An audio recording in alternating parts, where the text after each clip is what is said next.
কনকনা শীতের মধ্যে দুই বাচ্চাকে মধ্যরাতে ফেলে গেল বাবা মায়ে। দেখুন এটা বাবা মায়ে বলতে তার বাবার দোষ সব কিছু, মায়ের কোনো দোষ নেই। তার মায়ের সাথে জলকা করে, যেটা জানা গেল, মায়ের সাথে জলকা করে এই গরম পানি মায়ের গা ঢালতে গিয়ে বাচ্চাটার গায়ে পড়ে গেল। ছোটো বাচ্চাটা যে ভাইটা, ওই ভাইটার গায়ে পুরা গরম পানি পড়ে গেছে, অসুস্থ হয়ে পড়ছে ভাইটা। তার আন্টিয়ে তার বাবায় বাচ্চা দুটোকে নিয়ে তার আন্টির কাছে দিয়ে আন্টি রাস্তায় ফেলে যায় তাদের বাচ্চা দুটোকে। তারা কিছু বোঝে না হিসাবে, যতটুকু 4 বছর বাচ্চা মেয়েটার, আর বাইটা তো অনেক ছোট, এখনো কোলে পড়ে।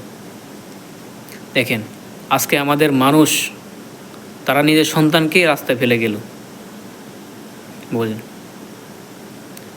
একটাবার চিন্তা করছেন তারা কেমন নিকৃষ্ট হলে এই কাজটা করতে পারে? দেখেন এবার নিজের সন্তানকে রাস্তা ফেলে যায়।